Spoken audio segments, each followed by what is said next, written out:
On holy ground we stand. So, Lord, feed us from your hand, your word, until we want no more. Amen. So tomorrow, we'll have our annual Martin Luther King Day observances all across the nation. And if you've ever been to a Martin Luther King Day observance, you know exactly what's going to happen during that observance. See, because first there's going to be some speeches, right? We know that there'll be speeches. Anybody over 60 who remembers Dr. King, who remembers the civil rights struggle, maybe they were in college during that time, they're going to share some reflections. We're going to find some children to read some poetry, right? We're going to have somebody that will do an excerpt from I Have a Dream or I've Been to the Mountaintop. Got to have that. Then we're going to sing some songs, right? We'll sing Lift Every Voice and Sing. Got to sing that once a year. Got to sing We Shall Overcome. Oh, yes, we got to do that. Then we're going to have the platitudes and the pontifications from puffed up politicians and pompous prolocutors and pedantic preachers. I'll throw myself somewhere in that, right? Got to have all those things. And after we've done all of those things, then we're going to clap each other on the back with congratulatory tones, high commendations and applause, promising that we're going to come back and do it all again next year. Woohoo, right? Right? That's what an MLK Day observance looks like. And I wonder, can't help but wonder, what are we celebrating? But more than that, I wonder, would Dr. King be pleased? Would he be pleased with what we do? I mean, beyond the flattery of being remembered, that's a good thing. Would it be fitting tribute to someone who gave his life for civil rights? See, I tend to think that Dr. King might have some issue with what we do around the country.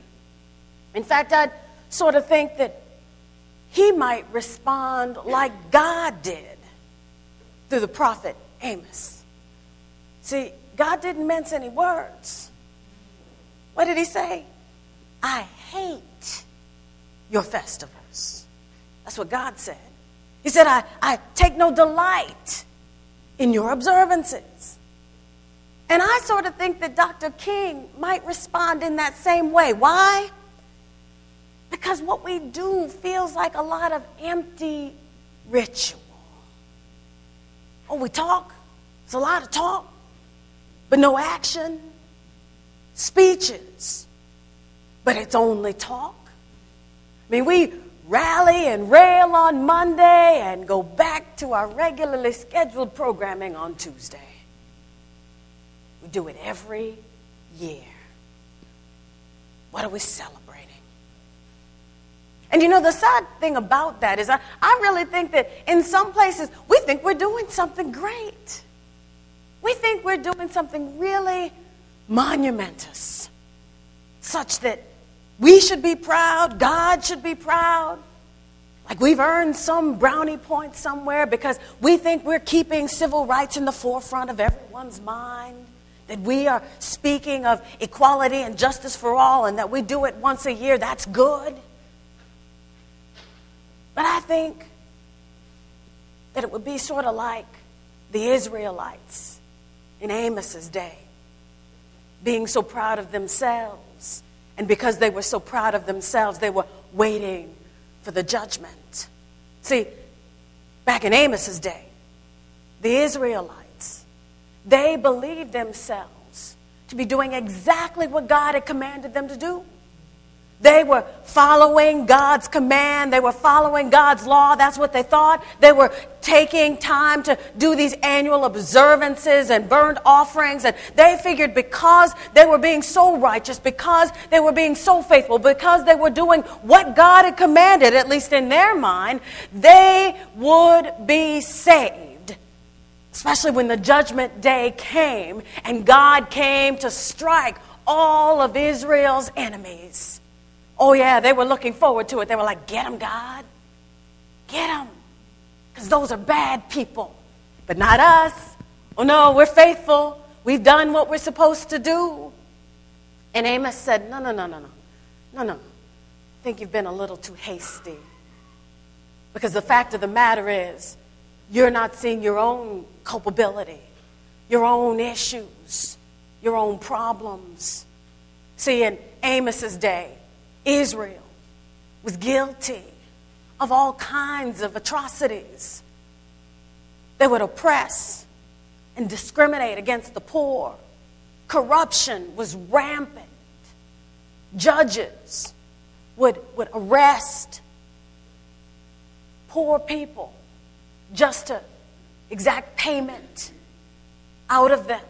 If you were in debt, you could be enslaved and forced to work off what you owed. Women were just as oppressed as the poor. And the rich would buy wine and get drunk on extorted monies. That's what was going on in Israel as a daily standard occurrence.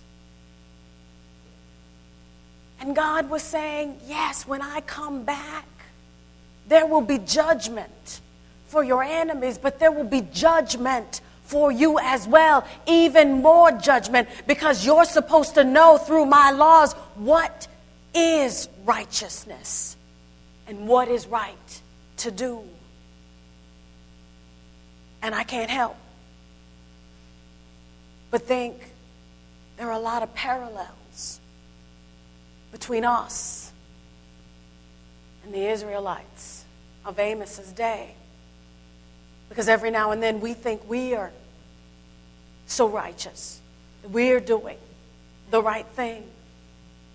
But sadly, as a society, it's like we're becoming more and more polarized each and every day.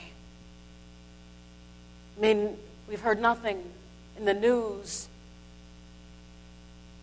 but the heinous shootings in Tucson this past week or a week ago or so. And I understand that people are saying that Jared Loughner is mentally unstable and his actions can't be aligned to anything and anyone. I understand that. And I heard Sarah Palin talk about how reprehensible it was to believe that the shootings were in any way related to the political and rhetorical vitriol that we've seen. But I can't help but believe that she's wrong. I believe she's wrong. I mean, you think about it. Maybe Jared Loughner was on the fringe. But just last year, when the website was posted, the website that had the map of the United States showing 20 different congressional districts depicted in gun sites, one of those districts being Gabrielle Giffords, within 24 hours of that website going up, her office was vandalized. Call me political, but I think there's something wrong with our rhetoric when we talk about gunning for one another, and that's okay. And then I can't help but think about the issue of illegal immigration. I know it's an issue. I know it's a problem. But lately, we've heard legislators use the 14th Amendment as a defense in the battle of illegal immigration.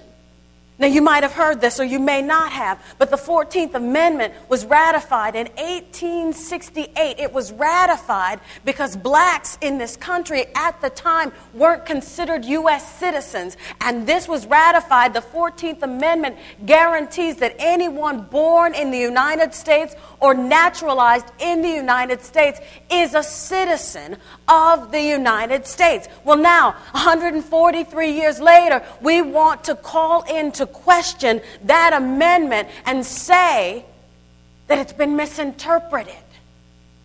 Because what's happening is there are legislators who want to say that if a child is born and the parents are illegal aliens, illegal immigrants, that child is not a U.S. citizen.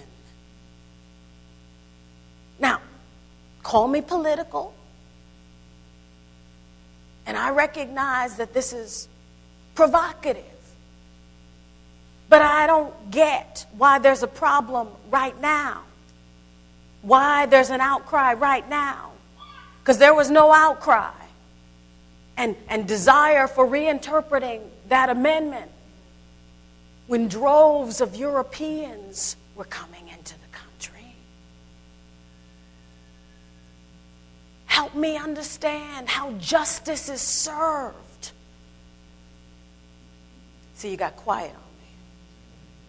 But help me understand how justice is served when, for example, someone goes to prison, they serve their time, they pay their debt to society, but they come out stripped of rights, unable to vote. Tell me, help me understand how it's fair and equitable that we could be the richest nation in the world, and yet we have an increasing chasm between the haves and the have-nots. Help me understand how that's possible right here and right now. Help me understand how it's right and fair that people of color or the poor are less likely to receive life-saving drug treatments when there is a need. These are things that are happening in this country, right here, right now, in 2011. I don't understand how this is happening. And see, we're really quick. We're really quick to point out when these things are happening in other countries. We're very fast to talk about human rights violations all over the world. But what about right here at home? What's happening right here at home? See, I think we need to be very careful, like the Israelites, looking for the judgment day. Because I believe that when the Lord comes, we too are going to have some splaining to do.